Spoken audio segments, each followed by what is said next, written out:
ನಮಸ್ಕಾರ ರೀ ಸಾವುಕಾರ ಮಂದಿ, ಹೆಂಗದಿರಿ ಎಲ್ಲರೂ? ಇವತ್ತು ಕೆಇದವರು ನಮ್ಮ ನರ್ಸಿಂಗ್ ಹುದ್ದೆಗಳನ್ನು ಮತ್ತು ಫಾರ್ಮಸಿ ಹುದ್ದೆಗಳನ್ನು ನಿಮ್ಮ ಸಲುವಾಗಿ ಅಪ್ಡೇಟ್ ಮಾಡ್ಯಾರಿ.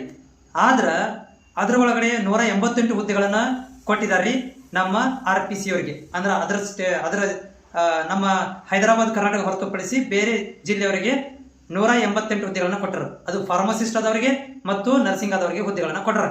ಒಂದು ಪ್ರಾಬ್ಲಮ್ ಏನಾಯ್ತು ಅಂದ್ರೆ ಇದ್ರಾಗ್ರಿ, ಅವೆರಡೂ ಜಾಬ್ ಒಳಗಡೆ ಡಿಪ್ಲೊಮಾ ಆದವ್ರಿಗೆ ಮಾತ್ರ ಅಷ್ಟು ಕೊಟ್ರಿ. ಅಲ್ರಿ, ಡಿಗ್ರಿ ಮಾಡಿದ್ರಲ್ಲಿ ಹೋಗ್ಬೇಕು, ಬಿ ಫಾರ್ಮಾ ಮಾಡಿದ್ರಲ್ಲಿ ಹೋಗ್ಬೇಕು, BSc ನರ್ಸಿಂಗ್ ಮಾಡಿದ್ರಲ್ಲಿ ಹೋಗ್ಬೇಕು. ಅವ್ರಿಬ್ರು ಇಲ್ಲೇ ಇಲ್ಲ, ಕಳ್ಕೊಂಡು ಹೋಗ್ಬಿಟ್ರು. ಅಡ್ರೆಸ್ ಇಲ್ರಿ, ಗಾಯಬ್. ಅವರು ಸೇರಿಸ್ಕೊಂಡ್ರೆ ಏನಕ್ಕಿತ್ತು, ಸ್ವಲ್ಪ ನಾಲೆಜ್ ಇದ್ದವರು ಬರ್ತಿದ್ರು ಜಾಬಿಗೆ. ಬಟ್ ಇಲ್ಲ, ನಮ್ಮ ಕರ್ನಾಟಕ ಸ್ಟೇಟ್ ಗೌರ್ಮೆಂಟ್ನವರು ಬರೀ ಡಿಪ್ಲೊಮಾ ಫಾರ್ಮಸಿ ಆಮೇಲೆ ಡಿಪ್ಲೊಮಾ GNM ನರ್ಸಿಂಗ್ ಆದವರಿಗೆ, ಅಂದ್ರೆ ಡಿಪ್ಲೊಮಾ ನರ್ಸಿಂಗ್ ಆದವರಿಗೆ ಅಷ್ಟು ಜಾಬ್ ಕೊಟ್ಟಾರಿ.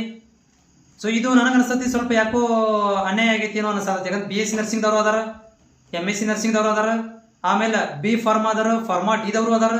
ಅವ್ರು ಏನು ಮಾಡಬೇಕು, ಅವ್ರಿಗೊಂದು ಚಾನ್ಸ್ ಸಿಕ್ತಿತ್ತೇನೋ ಅಂತೇಳಿ ನನ್ನ ಅನಿಸಿಕೆ. ನಿಮಗೇನು ಅನಿಸ್ತತಿ ಕಾಮೆಂಟ್ಸ್ನಾಗ ಹಾಕ್ರಿ. ನನಗಂತೂ ಭಾಳ ಬೇಜಾರಾಗೈತಿ. ಯಾಕಂದ್ರೆ BSc ನರ್ಸಿಂಗ್ದವ್ರು ನಾನು ಭಾಳ ಹ್ಯಾಪಿ ಆಗಿದ್ದೆ. BSc ನರ್ಸಿಂಗ್ದವ್ರಿಗೂ ಒಂದು ಚಾನ್ಸ್ ಸಿಕ್ತಲ್ಲಪ್ಪ, BSc ನರ್ಸಿಂಗ್ ನನ್ನ ವಿದ್ಯಾರ್ಥಿಗಳು ಹೋಗ್ತಾರಲ್ಲ ಇನ್ನು ಜಾಬಿಗೆ ಅಥವಾ ಅಪ್ಲಿಕೇಶನ್ ಹಾಕಿ ಜಾಬ್ ಪಡ್ಕೊಂತಾರ ಅಂತೇಳಿ ಭಾಳ ಖುಷಿ ಪಟ್ಟಿದ್ದೆ. ಟುಸ್ ಆಗಿಬಿಡ್ತೀರಿ. ಇದು ಭಾಳ ನಂಗೆ ಒಂಥರ ಚಲೋ ಅನಿಸ್ಲಿಲ್ಲ. ಇದು ಎಂಥ ಆದೇಶನೋ, ಇದು ಎಂಥ ಗೈಡ್ಲೈನ್ಸು ಒಂದು ಗೊತ್ತಾಗಲಿಲ್ಲ.